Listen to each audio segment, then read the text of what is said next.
All right, good evening, everybody. Thank you, Gary. Can always count on you for a hearty good evening. Welcome to George Mason High School 1.0, and we are very excited to welcome you this evening to be part of one of our community feedback, of a number of our community feedback meetings regarding the new high school. For those of you that haven't had an opportunity to meet, my name is Peter Noonan. I'm the superintendent of schools here, and very excited to be part of this project. We have a couple of folks that I want to just sort of make mention are here. We have Phil Reitinger, who is our vice chair of the school board. Welcome, Phil. I saw Shauna Russell. Where are you, Shauna? Shauna Russell's here from the school board. Greg Anderson from the school board. We also have Letty Hardy, who is here from City Council, and Vice Mayor Connolly is here as well. There you are, Mary Beth Connolly. And are there any other elected officials here that I'd like to say hello to? Okay, so we got them out of the way. Thank you. No, stop it. Anyway, really glad you're here. So tonight, we feel like we've put together an opportunity for you to give us some feedback about where we are with the design. And the way that we've organized the night and structured the night a little bit is we're going to start in here, and then we're going to move you into breakout rooms. Hopefully all of you got an email that sort of indicated which session, if you signed up for one of those particular sections, you would go to that section tonight. Or if you'd like to change, that's certainly your prerogative as well. So if you signed up for environmental sustainability and you changed your mind and you want to do arts, that's totally, you're welcome to do that. And then what we'll do is after we have a breakout session, we'll come back here and we'll share some of the information that we went through in the breakout session. We have done a lot since the last time we had one of our larger community meetings with respect to the development of the design. And mostly it's been because of some feedback we've gotten from our staff and our faculty here in the City of Falls Church, particularly the high school staff and faculty, as well as some of our central office and curriculum folks. We have been doing what's called program validation, which means that we've gone through every single space, space by space, and indicated here's what it looks like. Does it meet the program that we put together in our ed specifications? And if not, do we need to modify the ed spec for us moving forward? And what we've come out the other side of is a really, I think, solid working document of what the ed specifications are going to look like in this new building. They're continuing to evolve, and that's part of this evening's process too, is you are part of the evolution of this building and an important component of our feedback mechanism. So I want to say that up front. So as you are in the rooms tonight, having your conversations with the breakout presenters who are going to be, and I'll introduce some of them in a minute, Stantec, Quinn Evans, and Gilbane Construction. I want to ask you to really think about high school, not your high school experience, not my high school experience, not the high school experience your kids might be having or your grandkids might be having. I want you to think about what their grandkids' experience in high school is going to look like, or their grandkids' high school is going to look like, because it's not going to look at all like what our current existing high school looks like, or even what we might envision tomorrow's high school to look like. It really is a 15, 20, 25 year down the line. Now, it's hard to do that because, you know, we get into these spaces sometimes where we say, well, where am I going to put my boxes with my materials? Well, we all know that there has to be some space for storage, but how much space are we going to really need when we start to, you know, in 25 years when materials are delivered differently, for example? So I'm going to ask you to sort of take yourself out of your current experience and ask you to think a little bit more forward and more progressively. We asked our teachers to do that, and we got some really nice feedback about what can be. I said this to the staff, and I'll say it to you as well, and I've said it to the other community members that I've had a chance to meet with, and that is, it would be wholly inappropriate, I think, for us to pick up and move the old George Mason into the new George Mason. We are building a 21st century building that really is meant to design instruction differently, to provide a different opportunity for our kids with lots of open spaces, lots of opportunities to move around, lots of collaboration, lots of critical thinking and problem solving and the like. And I think for us to just be able to pick up the existing instructional program and move it into the building would be a huge missed opportunity for our community. So hopefully in some of the things you've already seen, you've seen some changes in what schools can look like. And tonight you'll hear a little bit more about that as well. There are some folks here I just want to, and I won't mention them by name, I'll just talk about them in sort of broad strokes. First of all, the Brailsford and Dunleavy team, would you mind just raising your hands for those of you that are here? The Brailsford and Dunleavy team, and I say team because tonight there's 7 of them here, are the owners' representatives for the City of Falls Church Schools in this project. They are the team that represents us and have boots on the ground, if you will, during not only the pre-construction phase, but the construction phase and post-construction. And they're the ones that are going to help advise us all the way through, and they've been terrific partners so far, and we thank them. Gilbane, where are you, Jennifer? Jennifer Mack is here. Jennifer is with the Gilbane team, and she is the primary person in contact for us. Gilbane is the construction company that's going to be doing the actual building of the high school, and then we have Stantec. We've got a couple of folks here. We've got Bob and Dirk from Stantec, who are one of the architectural teams, and then Quinn Evans. Jack, where are you? Oh, Jack and Jeff. Jack and Jeff from Quinn Evans are here, and they are the other architectural team that are working with Stantec to put together a design that will really be great. So we have done hundreds of hours at this point of meetings with staff and community and the architects and the builders in preparation for the actual design phase, which we are sort of moving through now.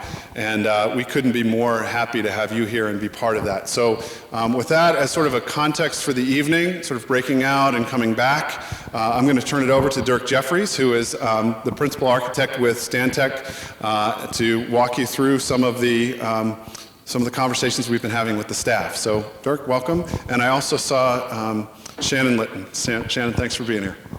Well, thank you, Dr. Noonan. Good evening, everyone. On behalf of my colleagues at Gilbane and Brailsford and Quinn Evans and Stantec, thank you all for being here tonight and sharing with us your ideas about the project. Certainly we know it is your support over many years that has created this incredible opportunity to do a new high school on this site as part of a campus of which these 10 acres will be developed for economic reasons. So incredible opportunity, and your support, your continued support is critical to getting the design exactly right. So thank you again for being here and sharing with us tonight. Just to orient you, we are sitting right here.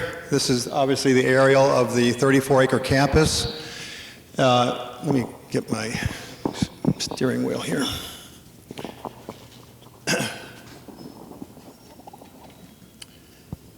And this place right here, this place where we're sitting in right here, is exactly on line with the new front door that'll be right over there to the new school. So if you just look over your right shoulder for a moment, go ahead. Do you see it? Okay, it looks something like this. So that has not moved, and there is the new building right over there.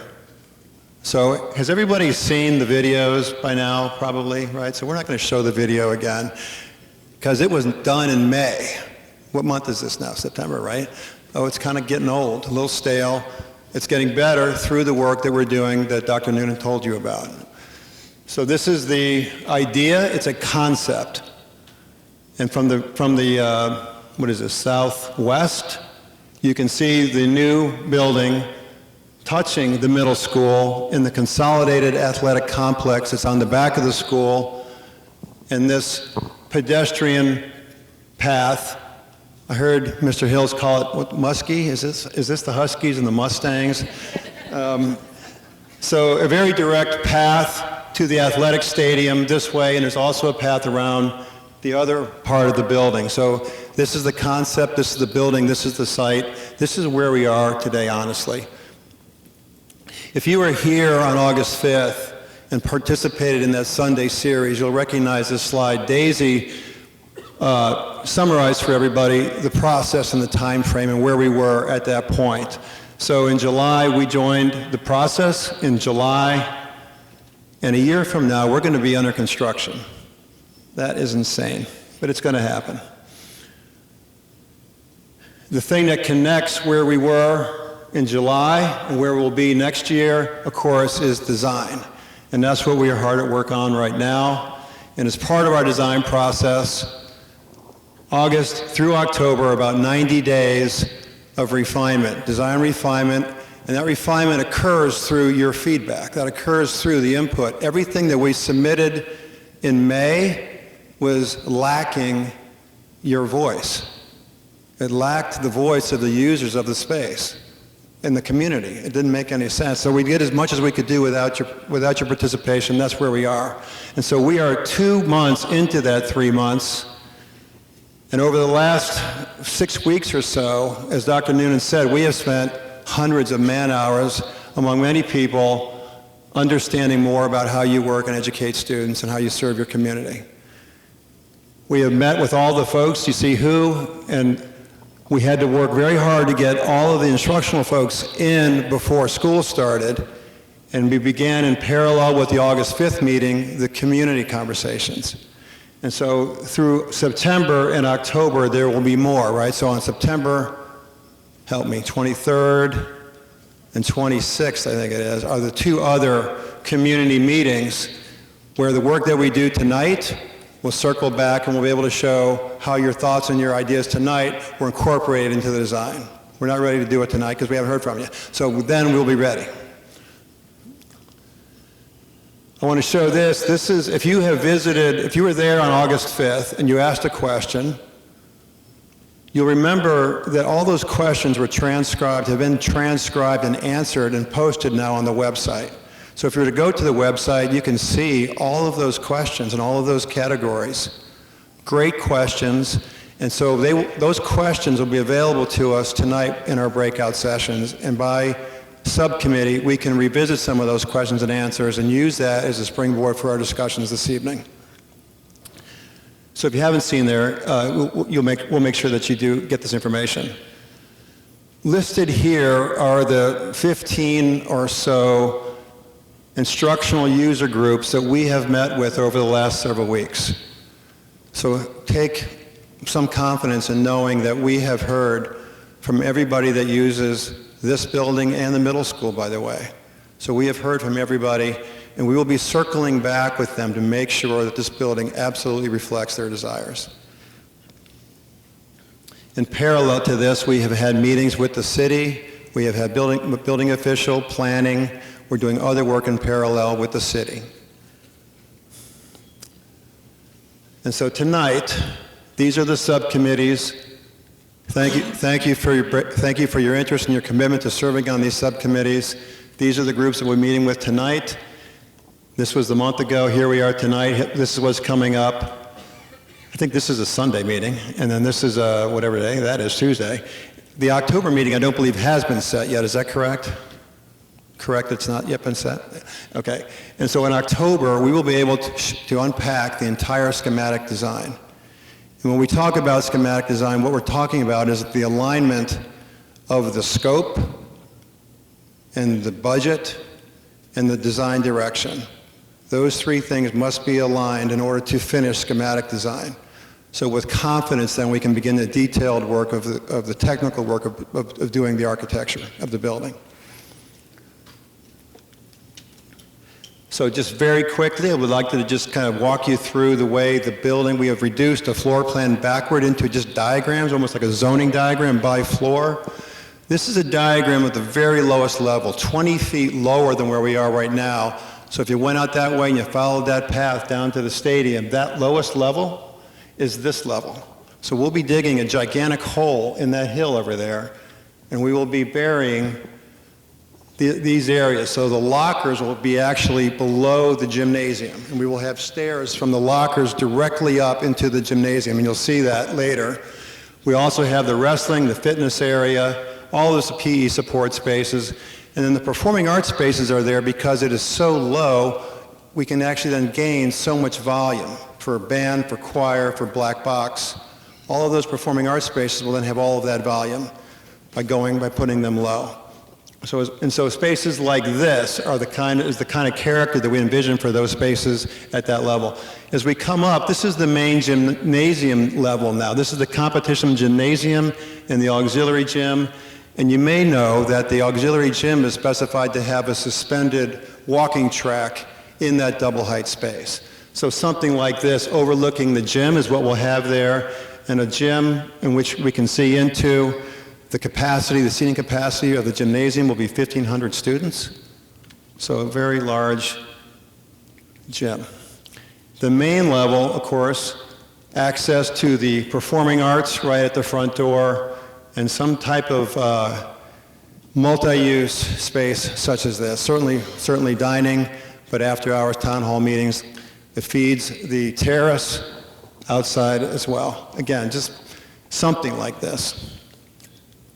Moving up one level, one of the things that has come out of our programming meetings is that entire second floor. If I approach the building, I'm looking right up. This entire area, front to back, is being thought of now as a community living room, a 24/7 community living room. There's going to be a cafe there, the media center is there, maker spaces might be there, the broadcast studio might be there, things that would serve the community. Unprogrammed space, no classrooms. This is a space where people will come together. This is the watering hole for the school. So when you think of the archetypes, the campfire, the caves, and the watering hole, this is the watering hole on the second floor. And then as we move up, right, the third floor begins real academic space. So the third floor, again, the two bars on this side, we have, again, one of the things that came out, one of the very interesting things that came out of the work that we've done over the last several weeks is that the counseling staff and the administrators, the assistant principals, there's a real synergy between those staff. And sometimes there's a relationship, but what we learned here is that there's a real positive synergy on behalf of students. And so that connection between those adults is critical to serving students. And because all the students are on levels 3, 4, and 5, that core group of staff is moving up. And you'll see that in a section. So AP and counseling, and then levels 3, 4, and 5 on the wide bar are exactly the same all the way up, including collaboration space, classroom space, lab space, teacher planning space, all the way up. The roof of the second floor, we're looking at opening a STEAM lab onto the roof, something like this, so occupying that third floor roof. And the third floor is also where we have our interior, what we call our learning stair, this very flexible large group space, something like that. And then going all the way up, we're now at the top floor of the narrow bar. Again, this is the middle school here. All academic space, punctuated by collaboration space, labs, bringing robots out of the labs, soft furniture, double height space, good visibility, very inviting. And then the top floor on the wide bar, again, lots of labs, lots of transparency, lots of flexible furniture, lots of hands-on work all the way through the building. So these are the ideas about the spaces. And we'll be shaking all of this out as we go forward with the folks at the school. So in section, and if I were to cut a section right through this building, there is the stadium at this level. Here is the lockers going up into the gymnasium. This is the main level of the school, and so we would go down to be at the main level of the gymnasium. This is where the dining is, and then just above is our living room, right? And then you go up, and here's what I mentioned about the AP and counseling. And if you can imagine drawing a line right here, these are essentially, this is the welcoming committee for the academic floors. And that's kind of cool. So to put all of those adults in proximity of their clients, that is the students, great opportunity by having a vertical school. So they're halfway up, they're on the third floor, they're halfway up. So it seems like it's a great diagram, we're very excited about it. And next time we meet, we'll be able to talk about how we have developed this notion of the heart of the school that combines everything, top to bottom, side to side. This is something about the concept, but this tries to give you an idea about the three-dimensional quality, the spatial quality of that heart of the school, front to back. And then side to side, here's the locker rooms, here's the gymnasium, and then here is that 3-story academic wing on top of the gymnasium. Here's that roof that I was mentioning where this could open and we could occupy the roof for outdoor work. That's all concept work. It all lacks your voice. And so it occurs to us that it was your voice that created this incredible opportunity, and it's your voice now in September and October that bookends the entire process. The whole preliminary design process is bookended by you. kind of cool. So with that, let's break out. Dr. Renette?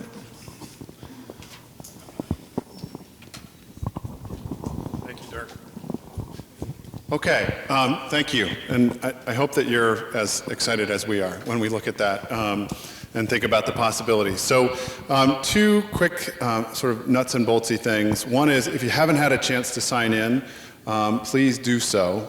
We would appreciate it. And the other thing is, as you're connecting to one of these subgroup and subcommittees, one of the things that I think we will value through this process is if, for example, you're connected to sustainability and there's a question that comes up, we may want to call you at another point in time that's outside of one of these formal processes to ask you some questions to sort of validate what your questions were or some of the comments that you made.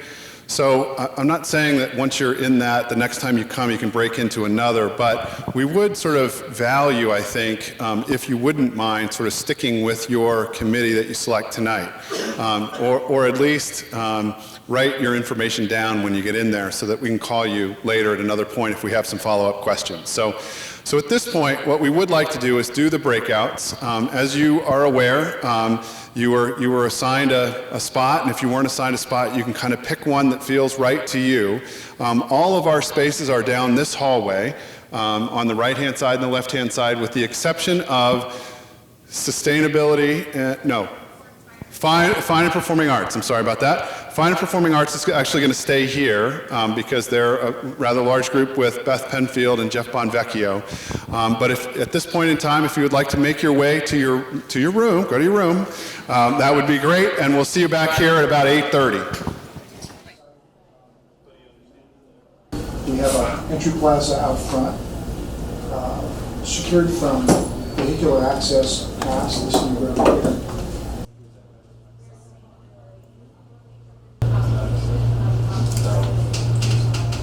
The answer site, the academy's allowed, we've already talked about that.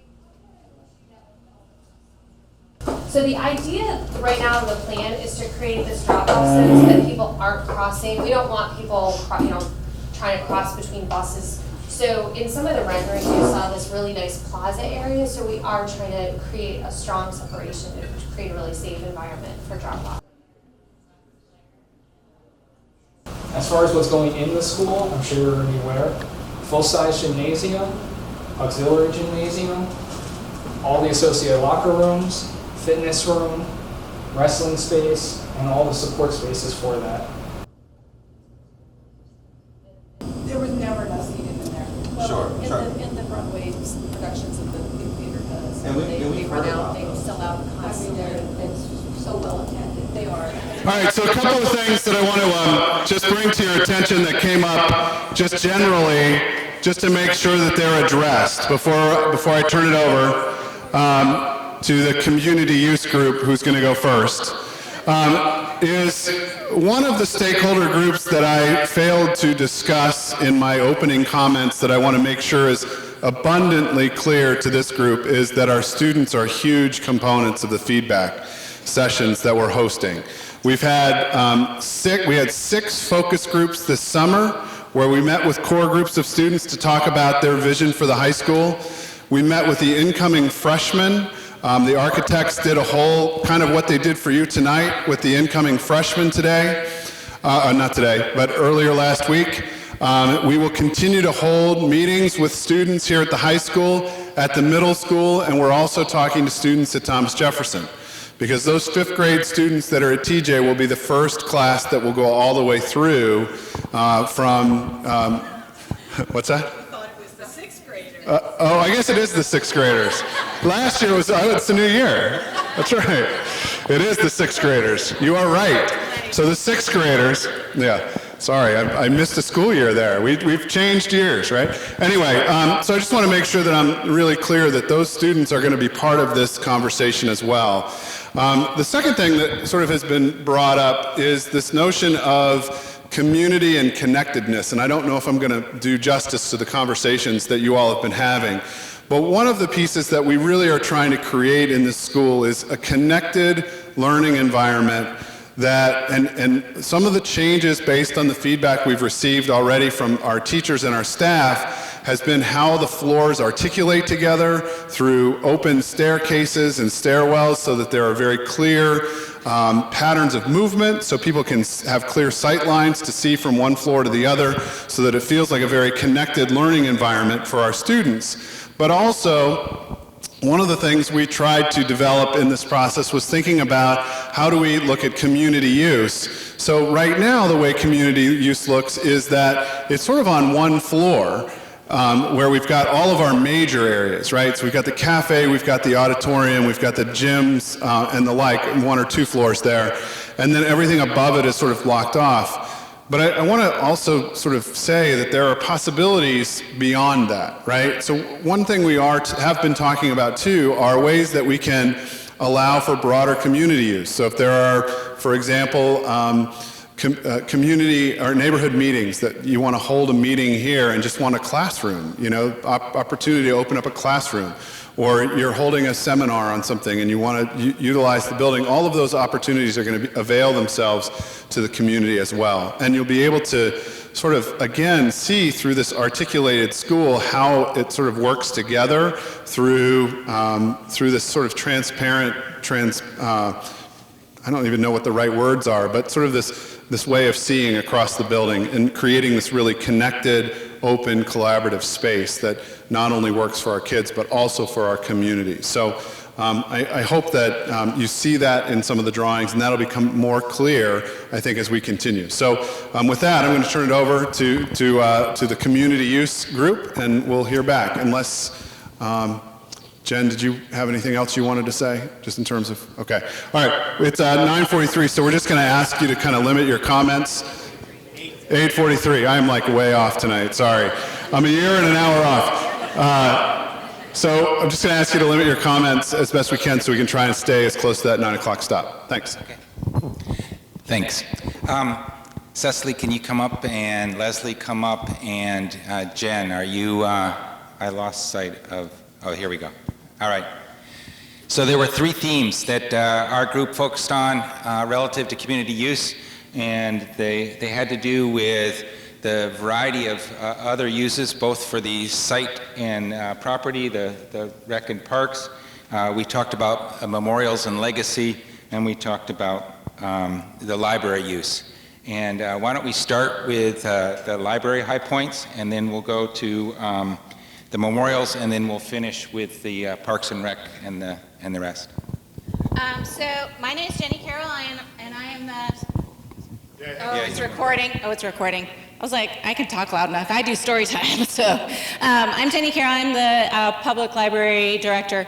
And so we talked about, for the library, three main things: collaboration, communication, and expectations.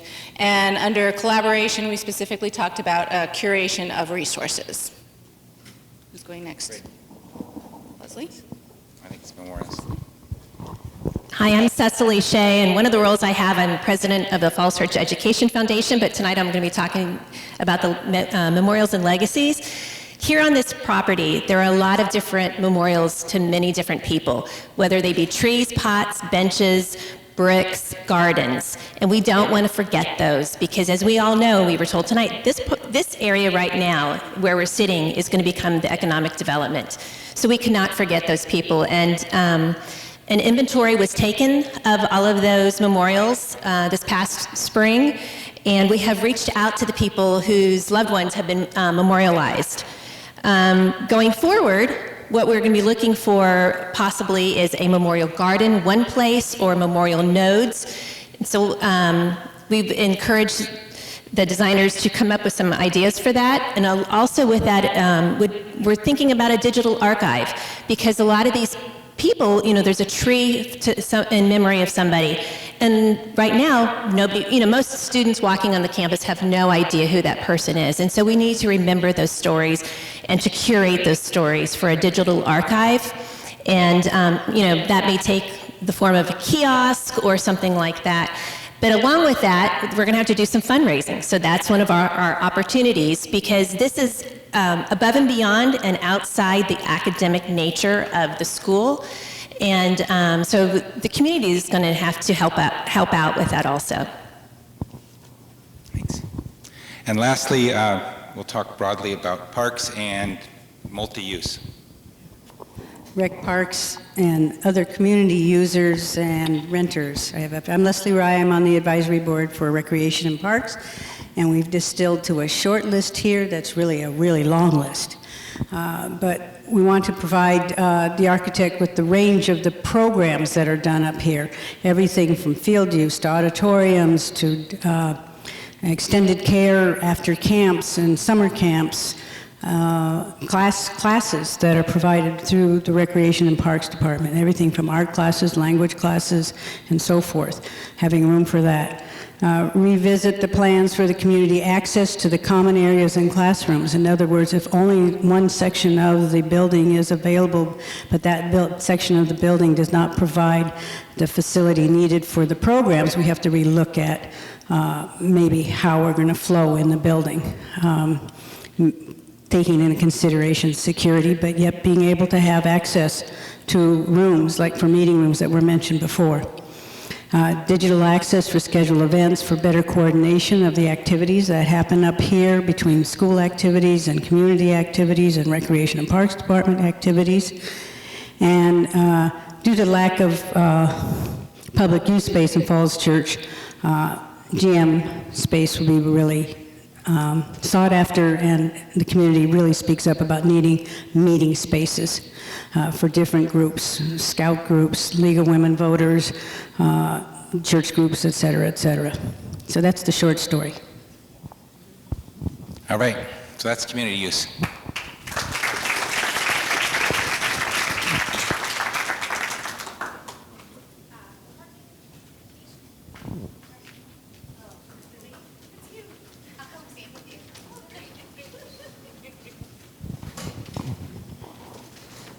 So we were the parking and transportation group, and we had lots of conversations about available parking spaces, transferring students from both walking and biking. And so I'm going to turn it over so you can walk through our key issues.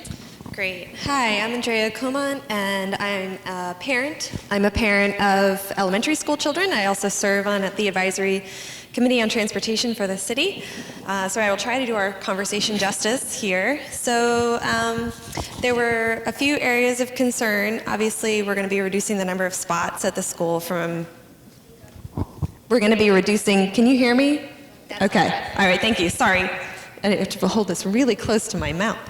We're going to be reducing the number of spots at the school, and so there were concerns both about daytime access for parking at the site as well as parking outside of hours, and we had some ideas for different solutions to both of those different problems. For daytime, some of the ideas were reducing possibly the number of parking passes that are allotted to students, encouraging students to carpool, encouraging them to use bike share or to use like sort of bike trains or bike groups to get to school, possibly supplements from some of the neighbors to the site. And maybe we can get the kids to ride the bus? I don't know. They're not prohibited from riding the bus, but apparently no high schoolers do. But maybe that's something that might change. And then as far as outside of hours, I think there are some ongoing conversations with the grad center that maybe could be revived, and also some smart scheduling, trying to avoid those evenings where you have back to school night and the away game and the visiting team and a lot of large activities all at once, and parking is really at a premium. We also talked about some of the needs for encouraging biking and walking, making it easier for students to bike and walk to the site. We need more racks. Bike share will be actually opening at the site up at the high school, I think in the spring now or late fall. And so that maybe there's some way that we can offer the students a discount on bike share memberships potentially. Also improving the connection from the WNOD trail to the school, either up from Shreve, coming down that way, or somehow from before the bridge goes over 7, encouraging the kids to get off there. And then I also mentioned via pack rides or doing a bike train. Did I miss anything? I think that's it. Okay. All right. Great. Thanks. Does sustainability, do you want to go next? Sustainability? Or who's doing sustainability?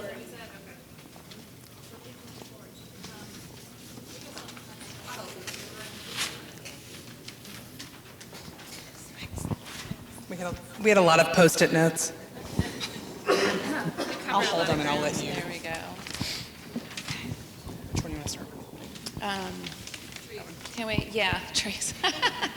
Okay.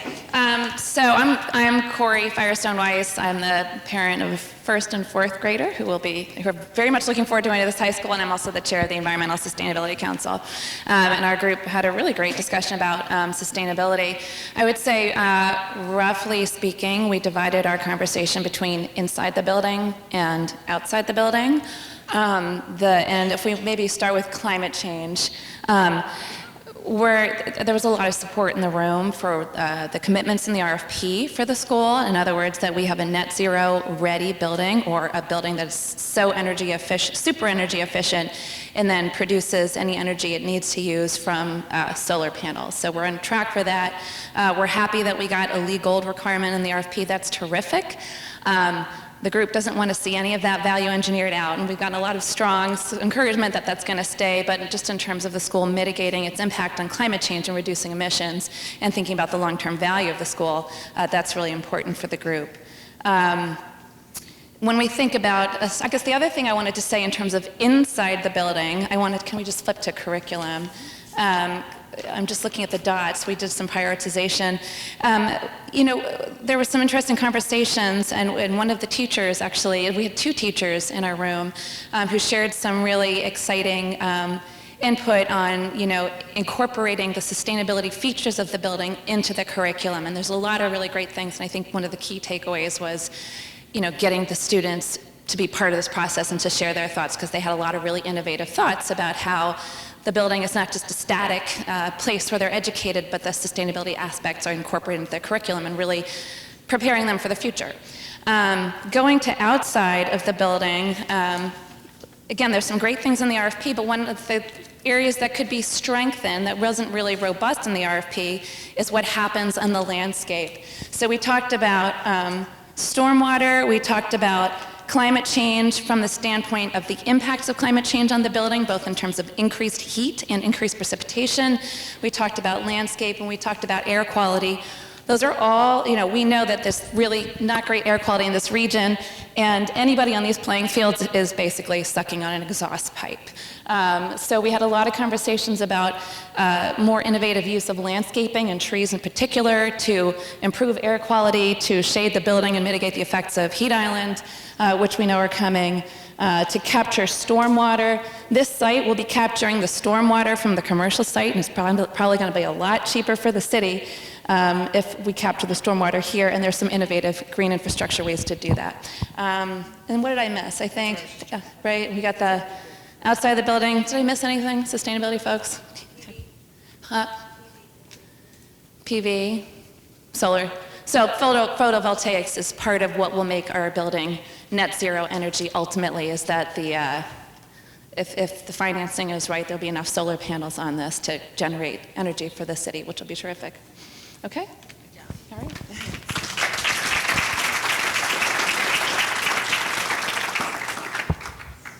Who's next?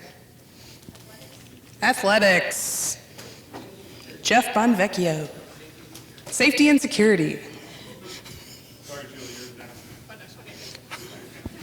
Is it just you? So good evening, everyone. Safety and security was the committee.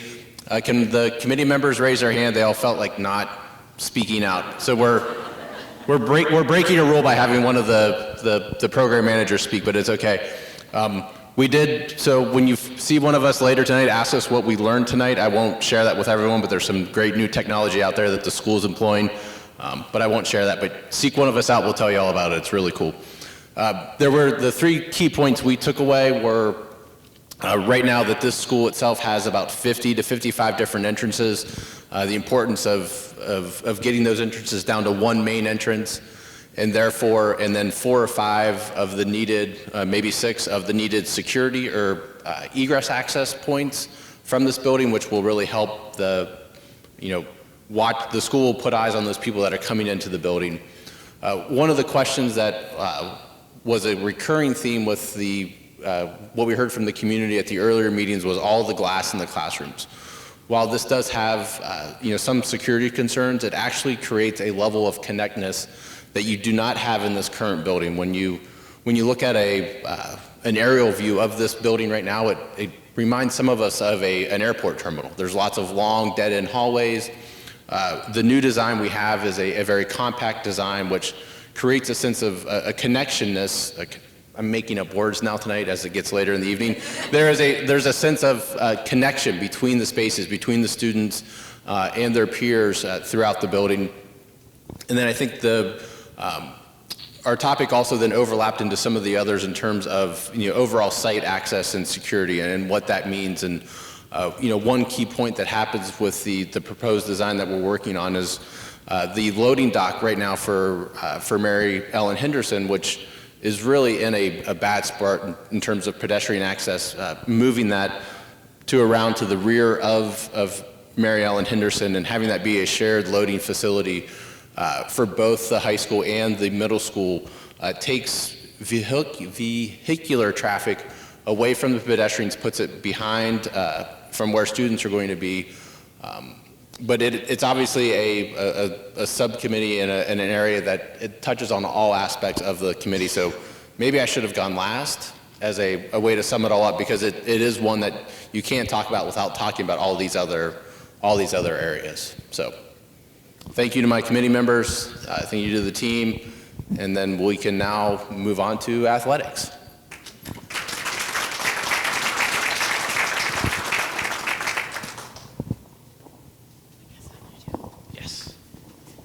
Anything or just Yep, it's ready to go. Hi, I'm Julie Donnelly, and I'm actually the president of Athletic Boosters, and that's because I talk a lot. They were like, you get to go up and talk. So I actually want to be by here because we talked a lot about the playing fields and things like that. So for us, our concerns are parking, and lighting. One of the things that's important in terms of parking is that many of our student athletes, half of the school, 50% of the kids at Mason are student athletes. They often show up at 7 o'clock in the morning and they don't go home until 10 o'clock at night. And so while it is, in a wonderful world, a great idea to have kids biking, that's not happening with kids who are student athletes. They are here late at night, they need a way to get home, and so we're trying to figure out ways to make it safe for them. Also, we have, on Friday nights, we have tons of people in our community, not affiliated with the school specifically. This is the place to be to come to a football game. We also, because we are we're right now a 2A school going up to 3A, we have people driving 2 hours, especially for our football games, coming from Strasburg, coming from way out, western part of the state. We have to provide them a space to park. We have to be part of being a good community is being welcoming to our visitors. So that is really important to us, that we're known as a school, that we're treating our visitors well, and parking is part of that. So we're trying to figure that out, because it's not just for our visitors, but our kids who are here all day and into the night, we have to figure out a way to get them home safely. And biking in the dark or walking home in the dark after they've been at, literally playing on the fields or working out isn't an option. So we don't really know where to go with that, but it's really crucial. Lighting, it came up not only because we want to find a way so that many of you have kids who are multiple different sports, or if you're just interested in sports, you want to look at one game and the other, to make sure that when people are going between fields, that it's safe, that it's lighted.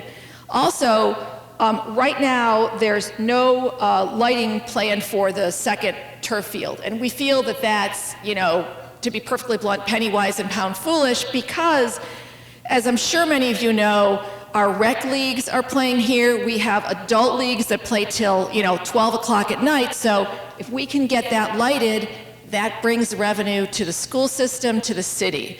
So it's something we really think is crucial because we want this to be not just for the kids in Falls Church City who, go to school here, but our entire community, or even having, outsiders come or not outsiders, but people from other communities, and the money goes to us, which helps, I think, we're hoping, some of the boosters pay us for a lot of sort of big ticket items. It'd be great to have a source of revenue, maybe that lighting, where we're having outside folks pay a fee to come do in their adult soccer league. That might be a great way to help that. Next thing is we want to make sure that we honor and remember past teams, past athletes. We want to connect the past to the present to the future in terms of our displays and in terms of school spirit. The kids here are full of spirit and have all kinds of kind of cool rituals around Spirit Week and exams, and we want to find ways sometimes they they paint the sidewalks and things like that. We want to maybe create some spaces where they can still continue that school spirit in a really positive and supportive way. Again, we talked a lot about how do we make sure that the athletic facilities, the sports facilities are welcoming to kids in kindergarten and seniors who might want to be in a senior league, to make it really about the entire Falls Church City community. We had some specific things. We actually think that it might be better to reorient the big baseball field. We think there's some better space options here, but we're not sure that's even a negotiable. But we think that we put some out that we think that maybe rethinking where the baseball field might actually be a good idea. But that's kind of out there. But that's sort of where we are: parking, lighting, and engagement with the community. Thank you. I don't know who's next.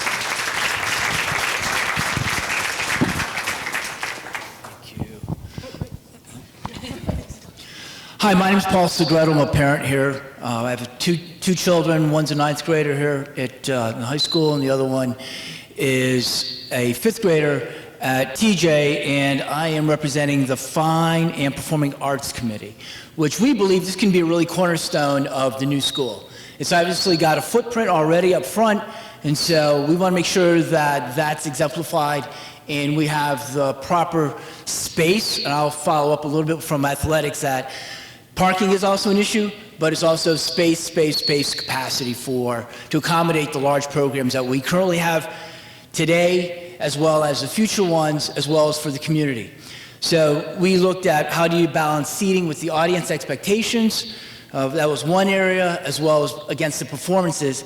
For instance, the pit, the stage, a fly, the seating areas, so that we can accommodate all of those big expectations of the schools performing locally, as well as the community using this facility. The other one that we talked about was how do you align what we're doing today and the expectations with the school with the IB program.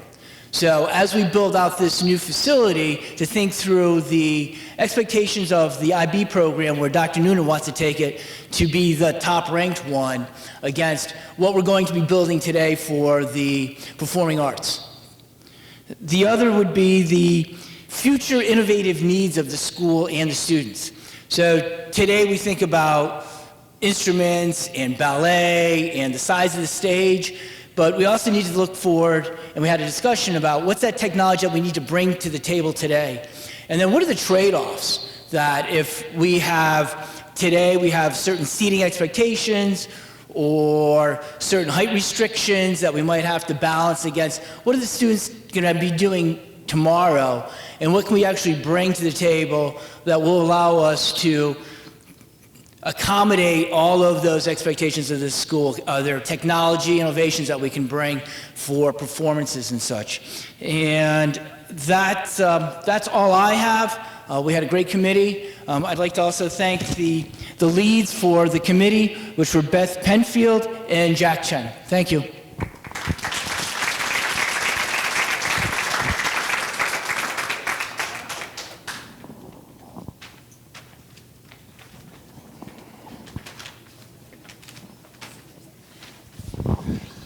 Looks like we're last, I guess, from the academic subcommittee.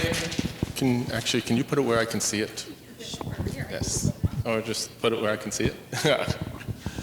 My name is Arthur Agan. I am a parent, new to Falls Church City actually, and a parent of a first grader and a seventh grader, so she will be here pretty quickly. The academic group, we took a look at the environment that our students are going to have to learn in and how it's going to encourage their learning. One of the things that came up very quickly was concern about the amount of glass, about distractions, about sound, and the focus of the descriptions on the collaborative environment, which we felt was very important, however, needed to be balanced based on research around how this is working out in open workspaces as well.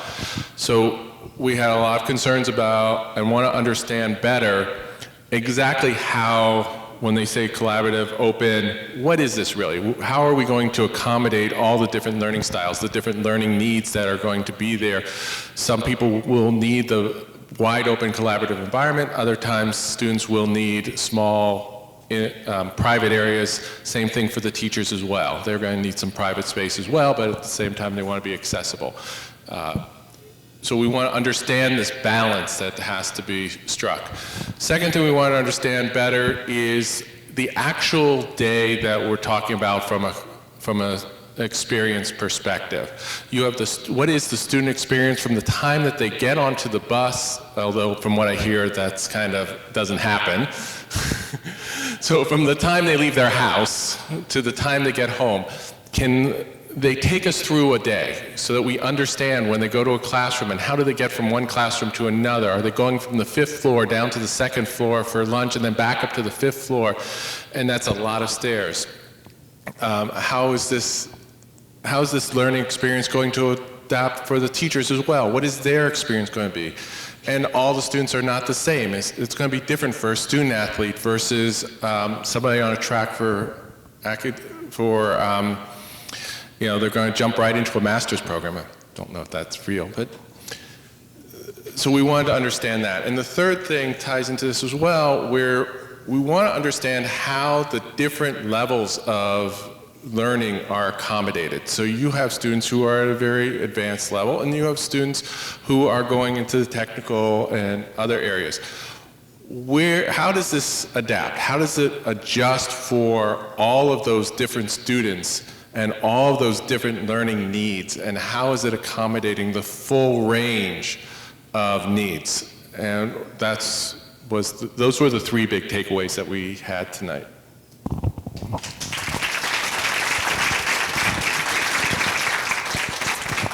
All right, well, thank you all very much for your engagement this evening. Let me tell you what sort of we're going to do with the information you shared with us. We're going to start by memorializing all of it.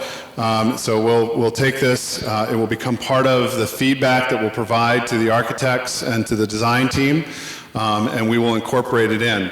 I think one of the things that I heard tonight that I just want to be sort of fair with all of us about is that there are competing interests across the room here. And so when there are competing interests, we have to come to places where there are trade-offs, one thing for another, to try to strike the right balance, to make sure that we have the very best facility in school we potentially could ever have, knowing that we can't have everything. And so I just want to sort of say that up front. So we're going to take this information, we're going to continue to incorporate it, and then on the 23rd, we'll have another session where you'll begin to see some of the, are we going to, at that point, going to start showing some of it? Yeah, we're going to start showing where some of the feedback is beginning to change and morph, if you will, the design that you've seen already. So your voice tonight is really important between now and September 23rd so that we can take that and really incorporate that into the design team's work. So they're going to go back, pencils up, work hard, and for the next couple of weeks really take your feedback. So with that, I just want to say thank you for coming again, and look forward to seeing you hopefully on the 23rd, and have a great night. Thanks for your engagement.